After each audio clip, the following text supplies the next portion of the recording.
ایک کامن مسئلہ کہ اکثر لوگ ہمارے پاس آتے ہیں جن کو کہتے ہیں کہ ڈاکٹر صاحب یہاں کمر میں درد ہے، اس سائڈ پہ کھچاؤ رہتا ہے، سر میں درد رہتا ہے، اس کی کیا وجہ ہے؟ آپ نے کبھی سوچا ہے کہ آپ اگر ایک موبائل استعمال کرتے ہیں یا آپ لیپ ٹاپ پہ بیٹھ کے کام کرتے ہیں یا آپ گھر میں خواتین ہماری کام کرتی ہیں تو ان کے کام کرنے کی یہ غلط پوسچر کی وجہ سے عمومی طور پر یہ کمر کا درد، گردن کا درد، یہ پٹھوں کا کھچاؤ اور سر درد رہتا ہے۔ کیوں رہتا ہے؟ کہ جب آپ کوئی کام کرتے ہیں جس میں گردن کم از کم 50 سے 60 ڈگری کے آگے اینگل پہ جھک جاتی ہے آگے کی طرف، تو ان کنڈیشن میں ان جگہ پہ کھچاؤ اور درد کی شدت زیادہ ہو جاتی ہے۔ جب آپ کی کمر، گردن سیدھی رہتی ہے تو اس میں یہ پٹھے ریلیکس رہتے ہیں اور ان پہ کوئی پریشر ایکسٹرا نہیں پڑتا۔ ہمارے جو ڈسک ہیں، جو ہمارے موہرے ہیں، ان پہ کوئی ایکسٹرا پریشر نہیں پڑتا اور وہ ڈی جنریٹ نہیں ہوتی، ان پہ کوئی نارملی درد کی کیفیت نہیں ہونی چاہیے، انٹل انلیس کہ کوئی ایسی ڈیزیز ہمارے ڈسکوں میں یا ہمارے موہروں میں نہیں ہے، تو نارمل پیشنٹس میں نہیں ہونا چاہیے۔ اگر جب پیشنٹس آگے کمر گردن جھکا کے بیٹھتا ہے تو اس کی وجہ سے 50 سے 60 ڈگری پہ جب بینڈ ہوتی ہے گردن، تو ڈسک پہ، جو موہروں پہ اور پٹھوں پہ 5 سے 6 گنا زیادہ وزن پڑتا ہے۔ یہی وہ 5 سے 6 گنا زیادہ وزن ہے جو آپ کے پٹھوں کا کھچاؤ کرتا ہے، آپ کی گردن کا درد کرتا ہے، آپ کے ڈسک کو ڈی جنریٹ کرتا ہے، یعنی کہ ہڈیوں کو کمزور کرتا ہے۔ اگر اس طرح کی آپ کی کنڈیشنز رہتی ہے، سر میں درد رہتا ہے، گردن میں کھچاؤ رہتا ہے، پٹھوں میں درد رہتا ہے اور یہاں پہ آپ کو مسلسل درد کی شدت اور پچھلے حصے میں درد کی شدت ہے، تو آپ پہلے اپنی پوزیشنز کو ایویلیویٹ کریں۔ کیا آپ روٹین میں موبائل یوز کرتے ہیں یا آپ لیپ ٹاپ یوز کرتے ہیں؟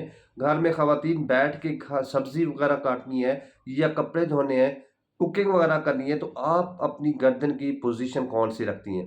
اگر آپ کی اس طرح کی پوزیشن ہے تو اس کا علاج آپ کے اپنے ہاتھ میں ہے۔ آپ روزانہ جب کام کریں تو آپ موبائل اگر یوز کرتے ہیں تو موبائل کو آپ نے آنکھوں کے لیول پہ لے کے یوز کرنا ہے، نہ کہ آپ نے یہاں پہ بیٹھ کے اس طرح یوز کرنا ہے۔ لیپ ٹاپ آپ نے یوز کرنا ہے تو آپ نے اسکرین کو تھوڑا سا اونچا رکھنا ہے اور آپ نے اپنے سامنے بیٹھ کے لیپ ٹاپ یوز کرنا ہے۔ آپ نے اگر کوئی سبزی وغیرہ یا گھر کے کوئی ایسا کام کرنا ہے تو اس میں آپ اپنی گردن کو سٹریٹ رکھیں۔ آپ گردن کو جتنا جھکا کے بیٹھیں گے، آپ کی گردن میں اتنا ہی سٹفنس، اتنا ہی درد اور کھچاؤ زیادہ رہے گا۔ یہ وہ کامن ایشو ہے جن کی وجہ سے لوگ زیادہ تر ڈسٹرب رہتے ہیں۔ اچھا، اس کا کیا حل ہے؟ اگر لوگ آپ اس طرح کے کام کرتے ہیں کہ آپ کو اس طرح بیٹھنا پڑتا ہے، آپ کو موبائل اس طرح یوز کرنا ہے، آپ نے سبزیاں اس طرح کاٹنی ہیں، آپ نے گھر کے باقی کام اس طرح کرنے ہیں جس میں آپ نے گردن کو آگے کی طرف بینڈ ضرور کرنا ہے، تو یاد رکھیے گا کہ آپ ہر 10 سے 15 منٹ کے بعد آپ اس کی سٹریچنگ ایکسرسائز کرنا سٹارٹ کر دیں۔ آپ گردن کو پیچھے کی طرف سٹریچ کریں، آپ ادھر آپ گردن کے پٹھوں کو ایکسرسائز کریں، آپ ان کو ایک ہی جگہ پہ سٹریچ دے دے کے ان کو ایکساسٹ نہ کریں۔ یہی وہ وجہ غلطی ہوتی ہے جن کی وجہ سے لوگوں کو زیادہ مسائل ہوتے ہیں۔ اپنی خوراک کا اچھا خیال رکھیں، آپ کیلشیم، وٹامن ڈی یہ ضرور لیں، آپ ملٹی وٹامن لیتے رہیں۔